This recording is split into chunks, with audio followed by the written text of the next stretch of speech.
Welcome to sunny Cornwall. Hey friends, how's it going? Welcome back. Holy cow, it's so freaking cold. It's April. I do feel sorry for you guys that are down here camping at the moment. It is bitter, that wind. So I'm filming this on Monday, I'm publishing it on Wednesday, so hopefully the weather will have changed by then. Apparently this coming weekend, so Easter weekend, is looking delicious. So let's just all hibernate until then. Right, today, happily, we're doing a really warming recipe. We're doing a hot and fiery prawn madras. I first wrote this recipe, I don't know, 2-3 years ago. It's amazing. I love it. I make it often. I can't believe I haven't shared it with you before. So I've adapted it a little bit from the recipe that's over on my blog, link below, to make it a little bit more campervan friendly. So first up, let's get that pan on and get this poor van warmed up. It feels like forever since I've cooked in here. It's so nice to be back. So in here we've got the whole spices. There's fennel seeds, peppercorns and coriander seeds. And when your pan is hot, you're just going to tip them in. Now I haven't put any oil in the pan. This is called dry frying, and all we're doing is toasting those spices. Once you smell the spicy aroma, then you've done your job. They're toasted, they're good. Now you don't need to use whole spices for this. You absolutely can go and buy already ground spices, or you can even use a madras mix. You're camping, you're on holiday, do whatever floats your boat. I personally love the faff of a recipe like this, so I actually really enjoy it. But if you don't, just go and buy a madras powder and fast forward a couple of minutes. Okay, myrtle is starting to smell delicious, so I'm happy with that. Let's just turn the heat off for a mo, and then we're going to tip them into my little pestle and mortar here. Now at home I would absolutely be using an electric coffee grinder to grind these up, and I did think about grinding it all up before I came out here, but you know, I thought it'd actually be quite a nice little process to sit here, sip my coffee and release the week's aggression on these little seeds. Oh, the smells so good. So good. Oh, and finally I'm starting to warm up. Hurrah! So regular viewers will know that I've been dropping hints all year about a big, hairy, scary project that I'm soon to be working on. It's getting quite close now. I'm almost at the point where I'm able to share a little bit more information about it. I'm not quite there yet, still nothing signed. So I'm thinking that in the next week or two there's going to be a big announcement here on this channel. And I'm really excited to finally be able to share it with you. It's kind of been bubbling away in the background of my life for months. I'm so excited to actually be able to start talking about it. I promise it's worth the wait. It's insanely exciting. If you think you know what it is, please leave a comment below. I'd love to see what you're all thinking. Okay, this is looking quite good actually, and this is really therapeutic. It is actually the first time I've made this spice blend in a pestle and mortar, but it's kind of fun. Okay, that bit's now done, so we can finally get cooking. Coconut oil's frozen solid again. Okay, heat back on, kind of on a medium heat this time, and about a tablespoon of coconut oil's gone in. You can use any oil you prefer.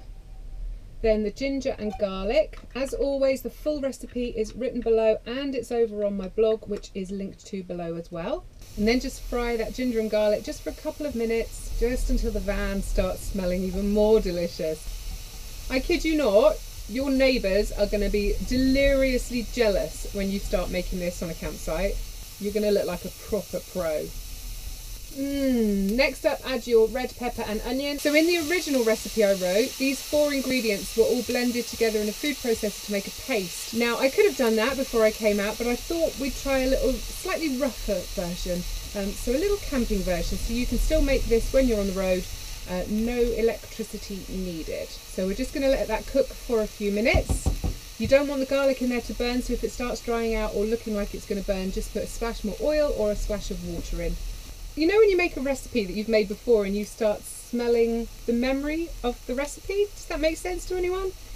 Like at this stage I am totally remembering how damn good this curry is to eat. Isn't that weird? I haven't even put the spices in yet.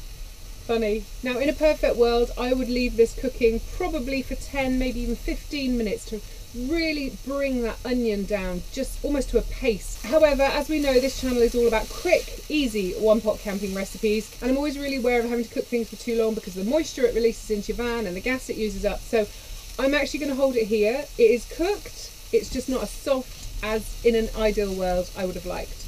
Okay, now I'm going to add the turmeric. I couldn't find fresh turmeric this morning, unfortunately, so I'm using powder and our freshly ground spices. Now I've just used a tablespoon of the mix. You can add more, absolutely. You can tip it all in if you're hardcore, but I like to taste as I go and then increase. Obviously you can't take away if it's too much. Now instantly that starts drying that mix up, which is perfect. You just want to toast those flavours again together just for a minute or so. Don't let them burn. Oh, colours of this, just so pretty. Next up, add in the passata. You can also use tinned tomatoes for this if that's what you've got. That's perfect. Do you know, I think it's now warmer in here than it is in my house.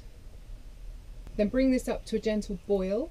If you're on an electric hookup and you have a little slow cooker, you could absolutely put this into the slow cooker and just let those flavours really merge together. In all honesty, it will be a tastier dish.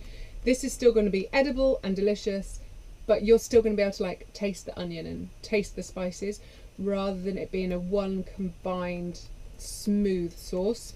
And if you were to do that in a slow cooker, instead of using prawns, which obviously I'm using because they're really quick to cook, why not use some stewing beef or some diced lamb or something that really will soften and sink into that sauce and become really juicy and tender, delicious. Okay, now that's all come together, I'm going to add in my prawns. These are already cooked and defrosted. I'm going to add in all the juice as well because that's all added flavour. And at this point I'm also going to pour in the coconut milk. Probably not whole can, but let's see how we get on. I didn't have quite enough prawns in my freezer for this, so that's why mine is looking so saucy. If you follow the ingredients below, yours will be looking a lot more chunky than this. If you have leftover potatoes from last night's dinner, if you have any cooked vegetables or quick cooking vegetables that you'd like to add in at this point, then go for it. The more the merrier. Also, I'm avoiding the carbs, so I'm not going to be serving rice with mine, but if you want rice, when it's finished cooking, just get a microwavable pouch of rice, break it all up so it's all loose, then sprinkle it over the top of the curry, pop a lid on, leave it for 3 or 4 minutes, and the rice will have steamed through and you can serve. And there we are, my lovelies, we are cooked. So let's turn that heat off. I've got a big old handful of chopped coriander here because I love it. And there we are, beautiful people, another recipe in the bag. If you enjoyed it, please would you do me a favour and whack that thumbs up, and if you love the idea of getting regular foodie inspiration for your camping trips, then why not subscribe to the channel, and if you ding the little bell you'll get notified each time that I upload a new video. So as always, I hope you have a brilliant week ahead, and if you're out and about for Easter, then I hope the weather is warmer and that you have a fantastic time. I'll catch up with you next Wednesday. All the best, guys, and happy camping.